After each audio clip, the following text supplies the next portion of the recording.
I wouldn't have put my life in danger.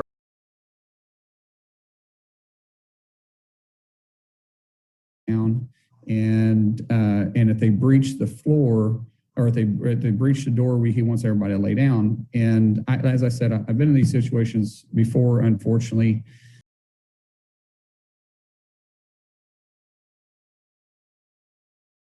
Similar, nothing exactly the same. Can you explain for people who don't know your background? I'd probably prefer not to, and I'm sorry. I just don't want to get into that. But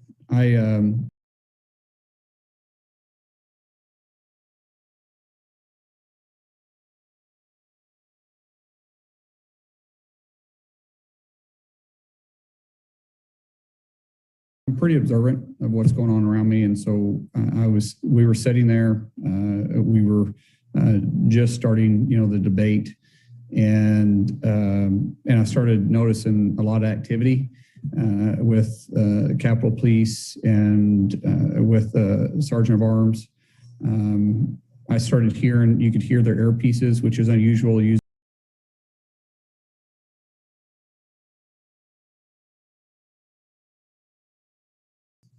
So you are where in the chamber at this point?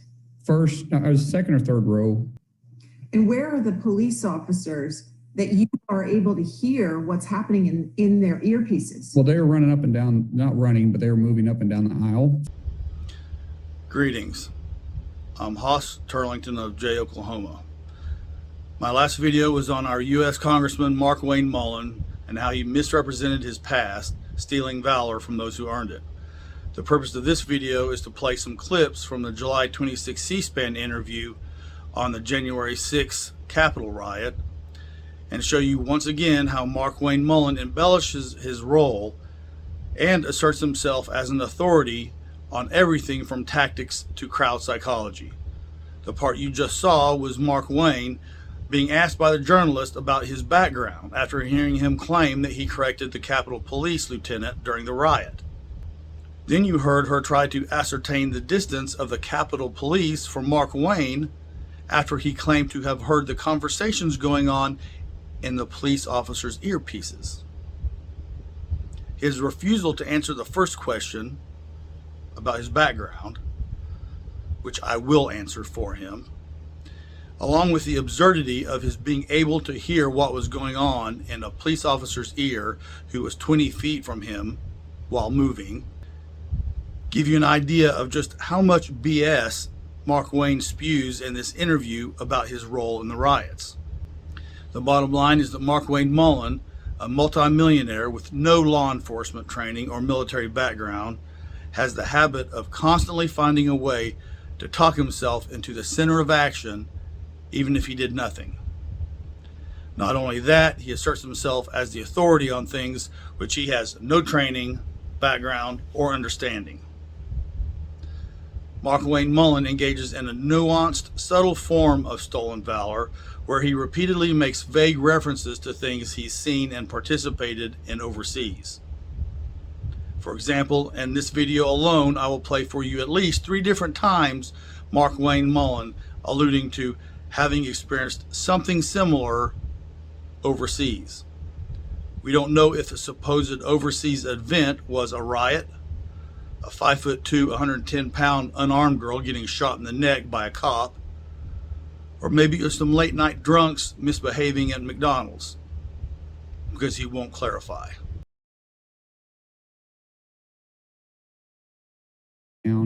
And if they breach the floor, or if they breach the door, he wants everybody to lay down. And as I said, I've been in these situations before, unfortunately, and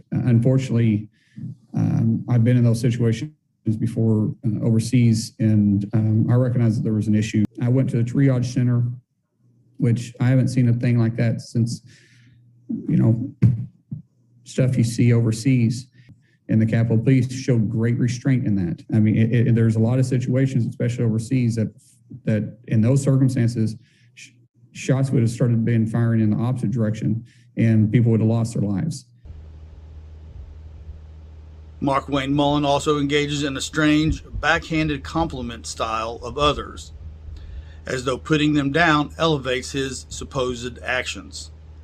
At the same time he criticizes their training or competence, he compliments their personal attributes, making the people he criticizes hesitant to call Markwayne out. He seems to be on their team, and he does say good things about them. But then he goes on to say they have no training or inadequate training, they don't know how to respond, and repeatedly brags about he had to tell practically everyone what to do. They were using their head. They were thinking, even though they may have lacked training, they didn't lack discipline. And like I said, there was still a lot of noise going on in his earpiece, and he was trying to make decisions the best he could. What my observation is that Capitol Police and Sergeant Orange did the best they could, and they were doing the best they possibly could with the training and equipment they had. The problem is that they weren't really trained for it. It was very evident right off the bat that they didn't have any idea how to get the members or get the staff off the House floor, but they were willing to react. They were willing to react, but they didn't actually have the training or the protocols put in place to be able to do what properly needed to be done. Now, was still going to put their life on the line to protect us, doing an outstanding job with the tools and the training they had. They were doing the best they could.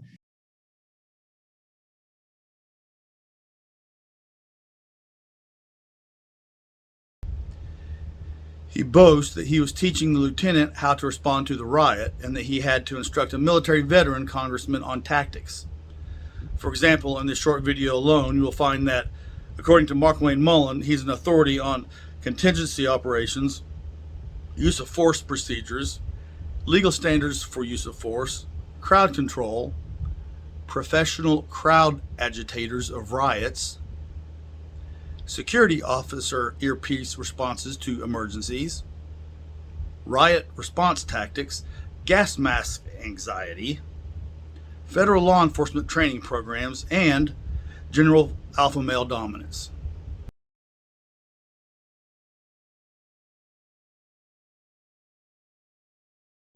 At that time, Lieutenant came to the mic and said, we're going to go on lockdown. And I had, he said for everybody to get in and lay down. And I stood up at that point and I said, sir, you're wrong. And I turned around to everybody and I said, do not lay down on the floor. I said, everybody, if they hit that door, we need to go out those doors and down those steps. And then the lieutenant walked over to me and I said, sir, I mean, no disrespect, but you don't lay down during a riot. That's how you get people killed. People are going to get stomped. They're going to get walked over. I mean, people that get hurt are the people that lose their footing during a riot. And he understood that. And he was very receptive. And like I said, there was still a lot of noise going on in his earpiece, and he was trying to make decisions the best he could. What my